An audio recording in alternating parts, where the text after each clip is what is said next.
What is up, guys? It is Marcus from Perspective Sports, and there has been a plethora of trades in the NBA, and it's been very hard to keep up with. So I've decided to compile all the trades that happened from February 1st this year, 2019, all the way until today's deadline, and I'll give you guys my very brief opinion on each trade, if at all, because there's so many of them. And so without further ado, let's dive right into it with the first trade between the Oklahoma City Thunder and the Chicago Bulls. This deal saw the Bulls get Timothy Luwawu-Cabarrot in exchange for a 2020 second-round pick and cash considerations. This is another fresh start for Timothy, who didn't see much floor time at Oklahoma City, only about 6 minutes a night. And the Thunder get some cash and a future second-rounder for a guy who didn't really fit in their organization.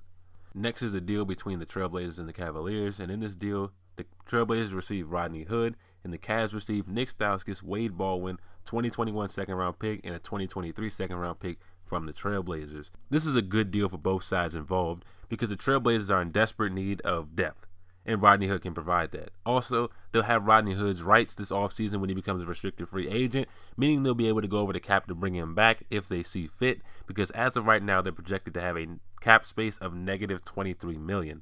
As for the Cavs, this is a good deal because they're getting what they want back, and that's draft picks. They're going to start to replenish the ones they traded in the LeBron era, as well as start to compile some so they can get this rebuild jump started.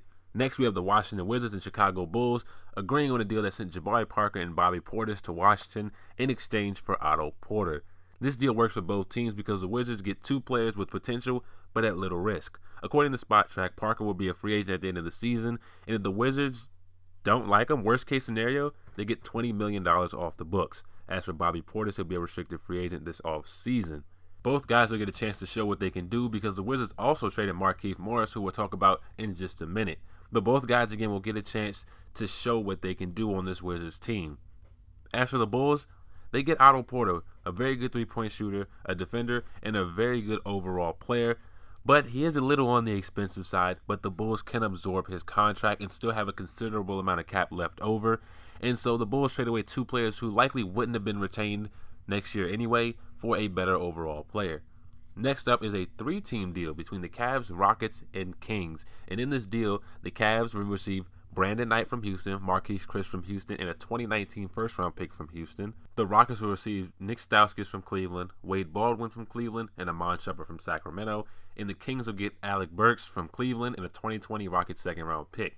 And let's start with the Rockets. They're getting much-needed depth in this deal. They get the defensive presence of Iman Shumpert, the shooting ability of Nick Stauskas, and a backup point guard in Wade Baldwin for essentially Brandon Knight, who's injured, and Marquese Chriss, who's played 6 games all year, in exchange for a late first-round pick and next year's second. And so there's not really much they're giving up for what they're getting in return. The Cavs continue to establish the important point that we talked about earlier, that's stockpiling draft picks in the post-LeBron era, and the contracts they're taking on will mean next to nothing because no prime free agent will be looking to go up there and play for the Cavaliers. Brandon Knight only has one more year on his deal after this that'll pay him a little over $15 million, and Chriss will be a free agent. The Kings, on the other hand, I'm not too fond of this deal for. Shumpert started 40 of the 42 games with the team, had a meaningful contribution, and they swap him for Alec Burks.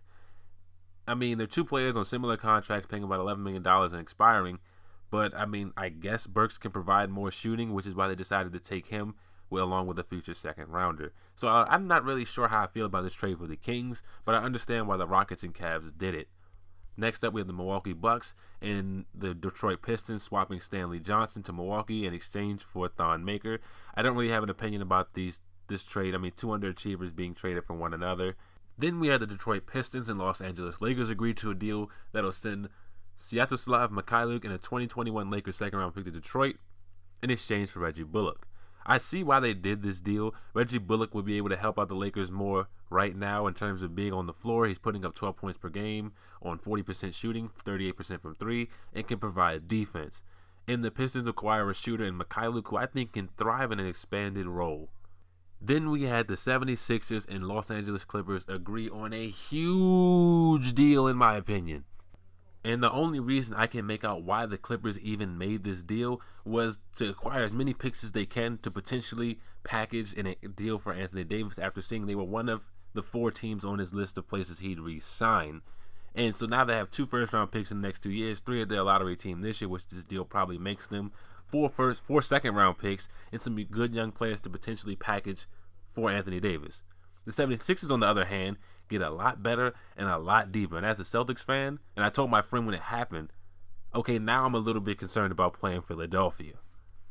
Next up, we have a deal between Philadelphia and Toronto that saw Philadelphia receive shooting guard Malachi Richardson, the rights to Amir I can't pronounce his last name, and a 2020 Raptors second-round pick in exchange for cash consideration. And this was Philly doing nothing more than adding more depth to their roster and getting Richardson. They're also getting a draft pick, and Toronto's dumping off a player they really had no role for. Next, we have a deal between the Phoenix Suns and the Miami Heat that saw Wayne Ellington and Tyler Johnson make their way out to Phoenix, and Ryan Anderson make his way down to South Beach.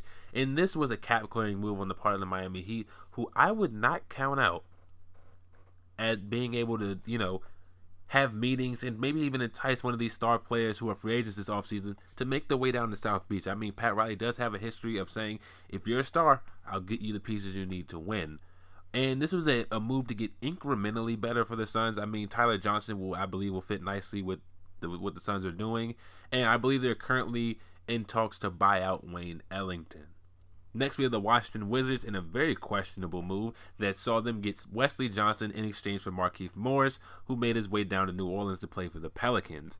And again, this deal makes absolutely no sense for the Wizards, in my opinion. You could have gotten so much more for a player like Morris, and even if you couldn't, there's no real reason to make this deal because he was an expiring contract anyway, and you're not really getting much in return. But I do like this move for the Pelicans.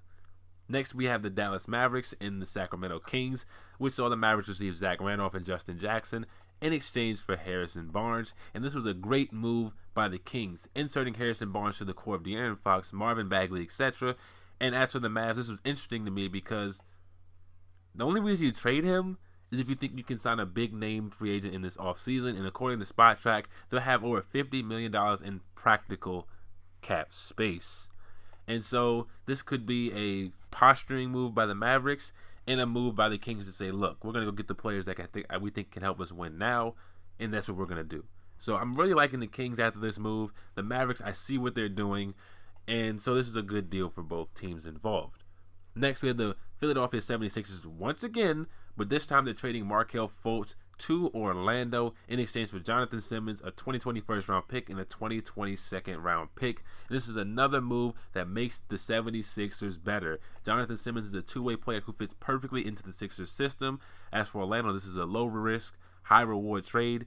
I mean, they weren't going anywhere anyway with Simmons, so it doesn't mean much if you trade him.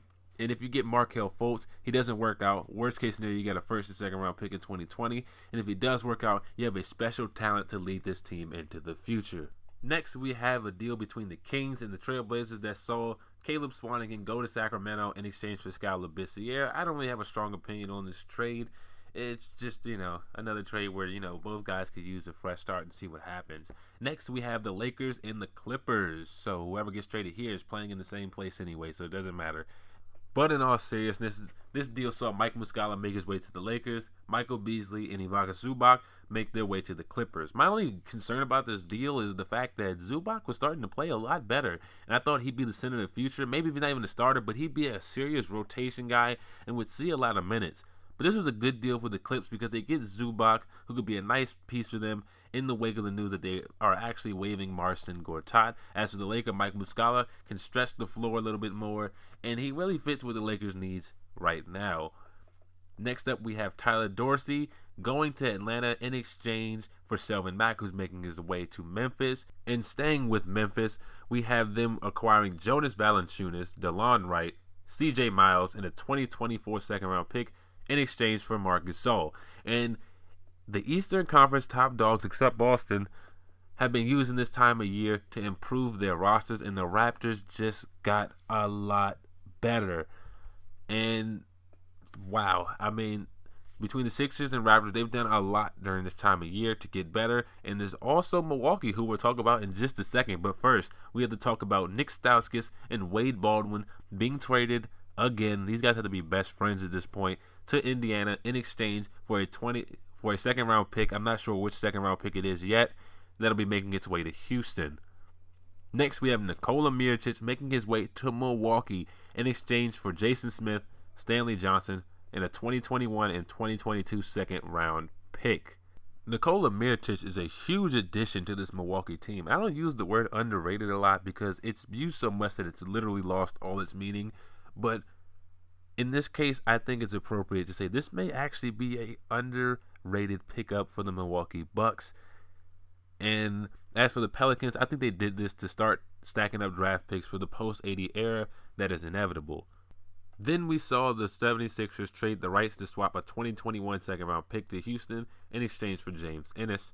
The Clippers trade Avery Bradley to Memphis in exchange for JaMychal Green and shooting guard Garrett Temple. We saw Brooklyn trade $110,000 to Toronto in exchange for Greg Monroe and a 2021 second-round pick. And finally, Boston Celtics traded their troubleshooting guard Jabari Bird to Atlanta in exchange for a second-round pick that is undisclosed at this time. And that wraps up all 21 trades that happened between February 1st and 7th. 21 trades, 7 days. That is insane. Let me know what you guys think down below. How much better do you think teams get? Do you think any teams won or lost these trades? I'm curious to see what you guys think down below. Let me know. See you there.